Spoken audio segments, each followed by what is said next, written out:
Alopecia और आपको fungus के हवाले से बात करूंगा कि हेयर का फंगस और एलोपेशिया भी हेयर में होता है तो क्यों होता है ये मैं आपको बताता हूं।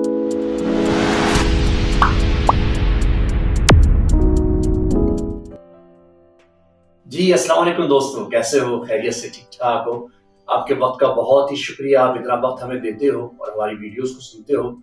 लेकिन फायदा जब ही होगा आपको जब आप पूरी वीडियो को देखेंगे, सुनेंगे, आगे शेयर करेंगे और नोटिफिकेशन को दबाएंगे ताकि आने वाली सारी वीडियोस आपको पूरी जल्दी मिले और पहले मिले तो फायदा होगा। तो हमारी वीडियो को पूरा देखिए, इंशाल्लाह आपको बहुत फायदा होगा। तो आज जिस मौजू पे मैं आपसे बात करूंगा वो है एलोपेशिया।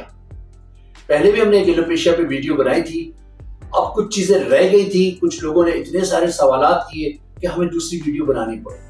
जिन लोगों ने पहले एलोपेशिया की वीडियो नहीं देखी वो पहले एलोपेशिया की हमारी पहली वाली वीडियो देखें और फिर इसके ऊपर आए तो इंशाल्लाह पूरी बात आपको समझ में आएगी। असल में वक्त का कमी की वजह से हम कुछ चीजें बता पाते हैं, कुछ नहीं बता पाते, कुछ सवालात आते हैं जिसपे हमको वीडियो बनानी पड़ जाती है। तो पहले मैं एलोपेशिया और आपको फंगस के हवाले से बात करूंगा कि हेयर का फंगस और एलोपेशिया भी हेयर में होता है तो क्यों होता है ये मैं आपको बताता हूँ। पहले फंगस से बात करते हैं। फंगस जो है हमारी बॉडी के अंदर पनपता ही जो है बालों के अंदर है, क्योंकि बाल जो होते हैं हमारे कहीं भी हो बॉडी के अंदर, चाहे जिस्म के अंदर हो चाहे सर के ऊपर हो, वो ऑक्सीजन लेते हैं। उनके अंदर भी एक जिंदगी होती है, वो भी हमारा जो है ब्लड सर्कुलेशन से अपनी चीजों को ले रहे होते हैं और ग्रोथ कर रहे होते हैं। लेकिन बसा औकात ये होता है कि वो पानी भी प्रिजर्व कर रहे होते हैं, पानी उनके अंदर चला जाता है, वो जगह बना लेता है और फंगस क्रिएट होता है। उससे वहां पैचेस बन जाते हैं। वो पैचेस एलोपेशिया की पहली शक्ल है, प्राइमरी शक्ल है। अगर हम उसको कंट्रोल कर लेंगे तो एलोपेशिया होने के बहुत कम चांसेस हैं। तो जहां जहां बाल ज्यादा हैं आपके, यानी कि मुंह के ऊपर है, सर के ऊपर है, पांव के ऊपर है, उसको थोड़ा सा पानी से बचाएं, पानी ठहरने ना दें उसमें। जब आप बात करके आए तो सही तरह ड्राई करें अपने बालों को, ठीक है? बालों को जब आप सही तरह ड्राई करेंगे पानी नहीं रहेगा, जब पानी नहीं रहेगा तो फंगस क्रिएट नहीं होगा, तो इंशाल्लाह प्रॉब्लम्स नहीं होंगी और आगे एलोपेशिया भी नहीं जाएगा। तो बालों को सही तरह ड्राई करें, बालों को झाड़ना नहीं है। फीमेल से दरख्वास्त है, बड़े बाल होते हैं वो बालों को झाड़ती हैं और बारीक कंघा जो है ना, आपने मोटा कंघा इस्तेमाल करना है, पतला कंघा इस्तेमाल नहीं करना। जब आप पतला कंघा इस्तेमाल करते हो और जब बालों पे जोर लगता है तो स्कैल्प के अंदर जो बालों की रूट से बहुत जोर आता है और आपके बाल झड़ने लगते हैं। कम से कम औरतों के अगर 40 से 50 बाल एक दफा बात करने के बाद गिरते हैं, नॉर्मल है, ठीक है? 40-50। मर्दों के 20-25 गिरते हैं, नॉर्मल है। पत्ते गिरते हैं फिर नए आते हैं। देखा होगा आपने, खजा के मौसम में दरख्तों पे लगे होते हैं, हमें लगता है कि अभी गंजा हो गया, अब ये इसमें कुछ उगेगा नहीं, लेकिन अल्लाह ने तरतीब बनाई है। फिर बाहर का मौसम आता है, फिर दोबारा पत्ते जो है ग्रीन आ जाते हैं। इसी तरह हमारे बालों का साइकिल है 120 डेज का, 120 दिन का। हर 4 महीने के बाद जिस तरह ब्लड का एक नया ड्रॉप बनता है, नया खून बनता है, इसी तरीके से एक नया बाल भी बनता है, ठीक है? आपने उसको बिल्कुल जो है वो घबराना नहीं है उसके अंदर। जिस तरह ब्लड हर 120 दिन के बाद बनता है, इस तरह बाल भी 120 दिन के बाद एक नया डेवलप हो जाता है, तकरीबन 4 महीने। देखिए मेरे बाल अभी 4 महीने के बाद देखिएगा आप, अभी 1.5 महीना हुआ है, बहुत घने आ जाएंगे इंशाल्लाह, अच्छे लोगों से काम करवाएं। अच्छा, इसी तरीके से 28 दिन की साइकिल जो होता है हमारा स्किन का होता है कि हर 28 दिन के बाद नई स्किन डेवलप होता है, ठीक है? इस तरह एक साइकिल हमारे बॉडी के अंदर चल रहा होता है, ठीक है?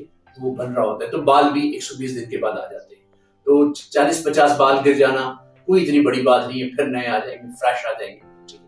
लेकिन बालों को आपने झाड़ना नहीं है, मोटे कंघे से कंघी करनी है आपने, ठीक है? और सही तरह ड्राई करना। उसको ड्राई का मतलब ये है कि हेयर ड्राई से ड्राई करें। अगर हेयर ड्राई से भी ड्राई करती है फीमेल्स, लेकिन थोड़ा सा दूर रखें उसको, स्कैल्प के अंदर घुसाएंगे नहीं। और अच्छा, एक और चीज आ गई है जिससे बहुत ज्यादा बाल कमजोर होते हैं। वो क्या होता है कि कर्ली बाल होते हैं या किसी के सीधे बाल होते हैं। जिनके सीधे होते हैं वो कर्ली करने के लिए स्टिचिंग करती है, और जिनके कर्ली बाल होते हैं उसको सीधा करने के लिए वो स्टिचिंग करती है। उससे बाल पतले हो जाते हैं आपके, ऐसे पतले बाल हो जाते हैं कि उनकी जड़ें कमजोर हो जाती है, वो गिरना शुरू कर देते हैं, ठीक है? ये ना करें, ये बहुत नुकसानदेह है। थोड़ी देर के लिए तो आपको अच्छा लगता है, इससे बाल बड़े कमजोर हो जाते हैं। बालों का मोटा होना ये बहुत बड़ी उसकी सेहत के लिए अच्छा है, बालों की सेहत अच्छी होती है, ठीक है। तो बालों को ये उल्टे सीधे केमिकल्स नहीं लगाने, कोई इस तरह की कोई लोशंस नहीं लगाने जिससे बाल आपके सही तो हो जाते हैं, फिर बाद में नुकसान होता है। जितना आप नेचुरल से हटके काम करोगे इतना खराब होगा। बालों को आपको साफ करने के लिए बेहतरीन शैम्पूज मार्केट में आ रहे हैं, हमारी कंपनीज के भी हैं और कंपनीज के भी आ रहे हैं, ठीक है ना, इस्तेमाल करें, ठीक है। और ज्यादा जो है वो आपने बालों को धोना नहीं है, दिन में एक बार अगर आपने वॉश कर लिया ठीक है। बालों की जड़ों तक, स्कैल्प तक उसको जो है साफ रखना है, ठीक है। उसमें अगर जुएं होती हैं, बालों में हो जाती है ना, औरतों को ज्यादा होती है, बच्चों को ज्यादा होती है। बच्चे स्कूल्स में जाते हैं, स्विमिंग पूल में नहाने जाते हैं, घूमने फिरने जाते हैं, तो और उनके हार्मोन्स भी डिस्टर्ब होते हैं क्योंकि वो ग्रोथ में होते हैं, उनको जुओं का ज्यादा प्रॉब्लम होता है। तो जुओं के लिए घर के अंदर बहुत सारे तेल आते हैं, वो लगा लें, वरना गंधक का, सल्फर के बहुत सारे लोशंस आते हैं, वो अगर जिस दिन छुट्टी होती है सैटरडे संडे वो लगा लें और उसके बाद दूसरे दिन उसको वॉश कर लें, वो जुओं का प्रॉब्लम सेटल हो जाएगा। सफाई रखेंगे जुएं नहीं होंगी। ऐसा ना हो बहुत सारे लोग कहेंगे कि जी जुएं हो जाती है हम बाल शेव ही करा, नहीं करें, बच्चियों के बाल शेव ना करें, बहुत बुरा है ये, आप ये अच्छा नहीं लगता।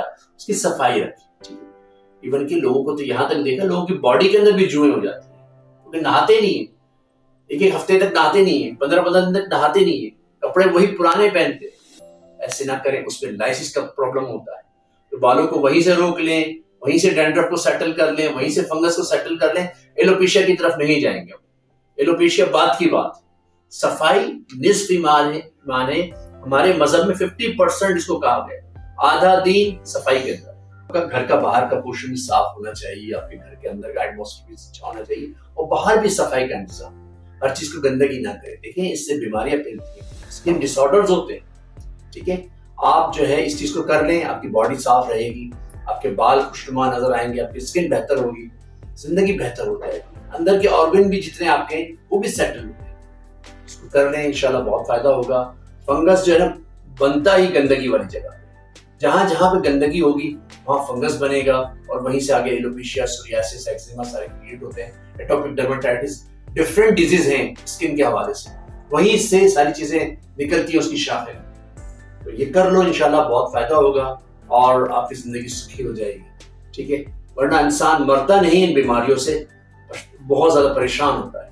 तो जब परेशान होता है तो फिर वो डॉक्टर के पास जाता है और फिर डॉक्टर, अल्लाह माफ करे, बहुत सारे ऐसे हैं जो आपकी इस कमजोरी को सामने रखकर आपके साथ ऐसे ऐसे खिलवाड़ करते हैं जो मैं इस वक्त नहीं बता सकता, ठीक। समझने वालों के लिए इशारा ही काफी। तो फंगस, एलोपेशिया, ये बहुत सारी चीजें हैं जो आपको नुकसान देती है। एलोपेशिया के हवाले से मैं यही कहूंगा आपको, जब फंगस बढ़ जाता है तो एलोपेशिया हो जाता है, बाल टूटना शुरू हो जाते हैं, बाल टूट जाते हैं। बाद में देखा है जिसम पे बाल टूट जाते हैं, छोटे छोटे दाने भी बन जाते हैं।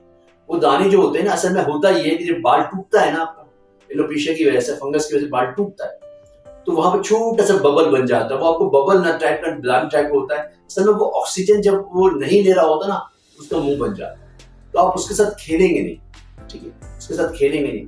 वो खुद जब आपका बाल आ जाएगा तो सही हो जाएगा। बाद दफा देखा है आपने, जिस्म के ऊपर वाले हिस्से में भी कभी बाल टूट जाता है तो वहां पे पिंपल टाइप का बन जाता है। तो वो खुद ब खुद जब बाल आ जाएगा तो पिंपल सही हो जाएगा। वो जब उसको दार के हिसाब से ऑक्सीजन मिल जाएगी और वो उसका ग़िज़ा वो जब मिल जाएगी तो वो सेट हो जाएगा। आपने टेंशन नहीं लेना, ठीक है। बहुत सारी चीजें आती हैं, जैसे मैं एलोपेशिया के हवाले से लोगों को कह रहा था, जो इंजेक्शन है, स्टीरॉयड है, आपने सिर्फ वहीं पर उसी स्किन के उसी जगह पे जहाँ पे एलोपेशिया हो गया आपको, तो छोटे छोटे राउंड्स बन गए हैं या बाल उड़ गए हैं बिल्कुल, आपने कैनाकॉर्ड लगा, कैनाकॉर्ड इंजेक्शन आता है, ठीक है, स्क्यूब कंपनी का, वो आप लगा लें, बहुत इजी काउंटर मिल जाता है, कोई प्रिस्क्रिप्शन की जरूरत नहीं है, आप ले लें और लगाएं, सेटल हो जाता है कैनाकॉर्ड से। स्टीरॉइड्स बहुत सारे ऐसे भी आते हैं, जैसे कि आप जो है स्टीरॉइड ले लें, ठीक, वो टैबलेट फॉर्म में भी आती है, वो खा लें आप, उससे भी सही हो जाता है। लेकिन एलोपेशिया के अंदर इंजेक्शन ही ज्यादातर जो हम देखते हैं और एलोपेशिया के अंदर पेशेंट सही हो जाता है, ठीक। लेकिन अगर बहुत क्रॉनिक टाइप का हो जाए, यानी कि बाल ऐसे उधर जाए, पूरा पैच निकल जाए, ठीक है ना, फिर आपको डॉक्टर को दिखाना पड़ेगा, उसकी तस्वीर आप हमें भेज दें, हम आपको कंसल्ट करवा देते हैं, ठीक है, बहुत सारे मुल्क के अंदर तकरीबन डॉक्टरों को जानते हैं। उनसे हम रिक्वेस्ट करेंगे कि ये फेवर पेशेंट जो है इसकी फेवर कर दो, क्योंकि ये हमारे चैनल का सब्सक्राइबर है, हमारे चैनल को देखता है, हमें वॉच करता है। तो आपको डिस्काउंट के अंदर डॉक्टर ट्रीटमेंट भी करवा सकते हैं, अच्छी अच्छी मेडिसिन भी दिलवा सकते हैं। तो इंशाल्लाह देखें, आपका मसला हल होना ही होना है किसी भी तरीके से, ठीक है, आपको करवाएंगे इंशाल्लाह, बहुत फायदा।